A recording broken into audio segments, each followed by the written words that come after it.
Evening, folks. It's Dustin Granger again.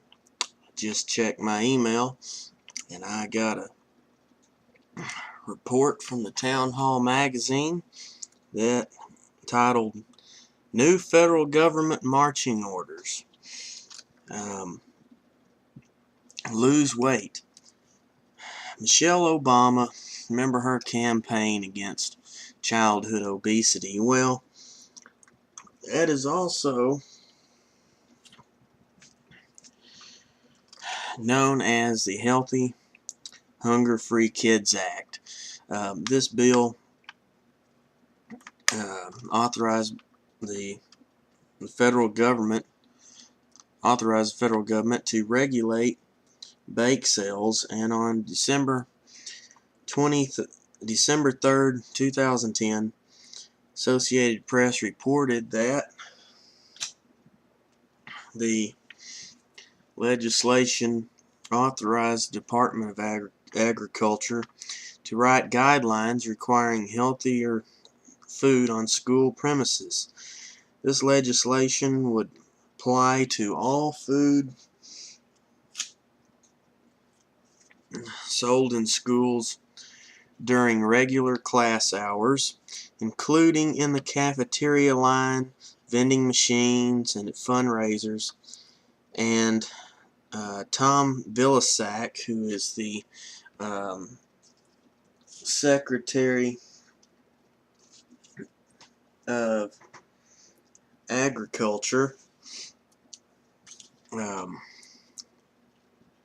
said that the language in the bill states that the government can ban, that the Secretary of Agriculture can ban bake sales if he or she chooses. And in a letter to the House Education and Labor Committee, to Chairman George Miller, Democrat, Californian Democrat, that he did not plan to do that. Somehow I just don't believe that. But anyway, they stated that instead, Department of Agriculture would determine how many bake sales to allow per school year. And when Elena Kagan, Supreme Court nominee, was asked by Senator Tom Coburn, Republican, Oklahoma, whether Congress could pass a law requiring all Americans to eat vegetables, she said it sounded like a dumb law, but couldn't find constitutional authority to strike it down.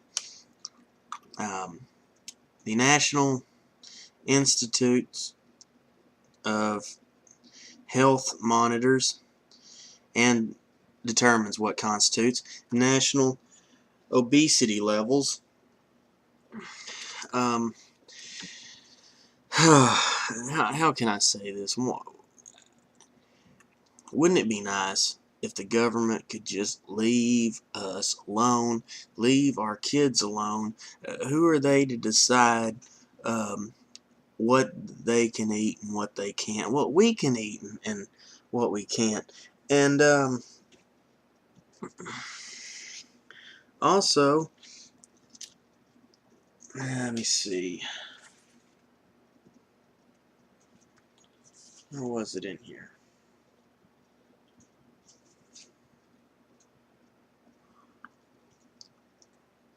Strange, I thought I wrote it down.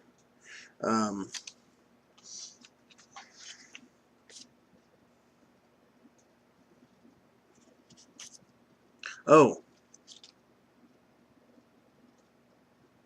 yeah, okay, I covered it all. And also, the Federal Reserve. Hopefully, you all know that the Federal Reserve is not federal or a reserve. It is a private central bank that is run by the Rothschild family, like David Rothschild, Mayer Rothschild, Nathan Rothschild. And anyhow, they print our paper money, and what paper money allows is for severe inflation, because it's so easy to just print money off the printing press. I mean, it's like just it's like counterfeiting, which basically is what they do. And so since our government, they get deep in debt, and then it's like, turn on the printing presses, print more money out, which causes severe inflation, which is why our economy is in the position that it's in right now, why our dollar is dying. According to the U.S. Constitution, it clearly stated that Congress was supposed to coin money. In other words, we were supposed to use gold and silver as money that actually has real value, not a piece of goddamn paper. Anyway, I'm going to show you this. Okay, you can clearly see right at the top of your dollar bills. It's on every single dollar bill you have. It says Federal Reserve note. Simply put, these are IOUs. They are worthless. Okay, they're just backed by empty confidence. And unfortunately now, other countries, especially China, they're not accepting our dollars anymore. So that's a real problem. I encourage you guys, check this out, to see Town Hall Magazine. You can go to that website. Also, you want to read about the Federal Reserve on the internet, you can check out this website right there. And also, read Ron Paul's book, In the Fed. He really explains to you how they operate and how fast our dollar over the years has been declining. You look at the line graph in that book, I'm telling you, it will freak you out. And also, there's, let me see if I can remember, what was the book? Oh yes, the book was called Obamonomics, how Obama is bankrupting you and enriching his friends on Wall Street. It's written by, can't remember his last name, but his first name's Timothy. The introduction, the foreword in it, was written by Ron Paul. I highly suggest, if you can get that book, read that as well.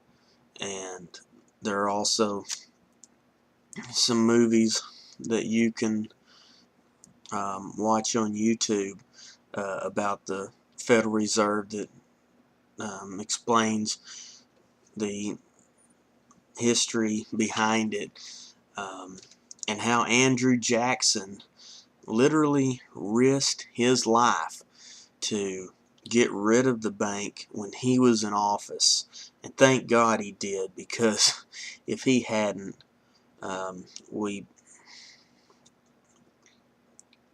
only knows where we'd be today.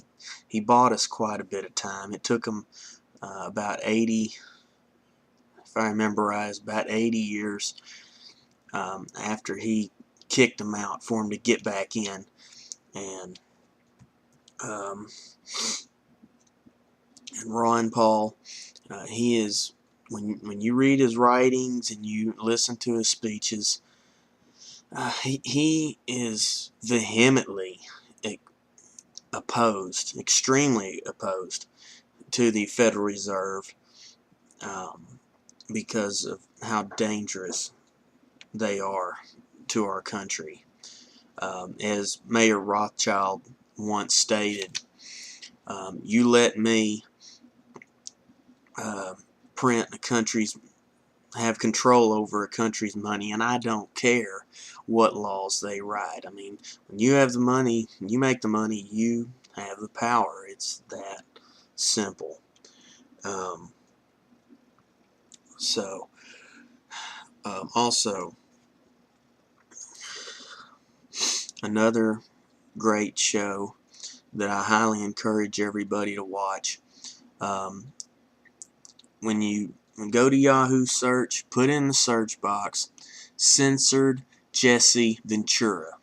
Okay, so there was a police state episode that he made, and it shows you the different FEMA camps in this country, and he interviewed one of congressman about this, and you'll notice during the interview this guy was extremely uncomfortable while he was talking to him. He didn't want to talk about it, and he tried to act like he didn't know what Jesse was talking about, trying to play dumb.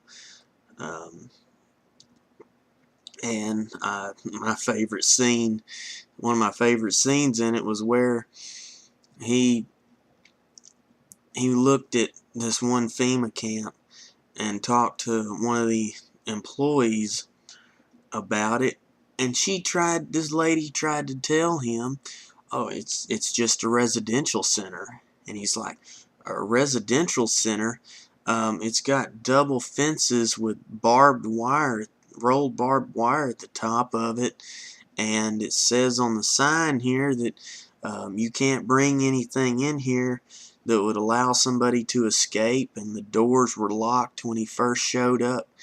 Um, you know, and it had guard towers like a prison. He's like, that doesn't look like a residential center to me. And he shows you a stockpile of plastic coffins, these huge black coffins that just stack inside each other, just like Dixie cups, just a huge stockpile of them. Um, and he shows you how FEMA takes over. They're going to divide the United States up into 10 sectors, 10 prison sectors, so which will be ruled by 10 governors that you didn't vote for. So that is not good. So please, if you can, take the time to watch that, and it would have been nice for those of you who were lucky enough to see that on TV. Good, thank God you did, because as soon as that aired, not long after it did, they took it off. The globalists, they don't want you to see that kind of stuff. So,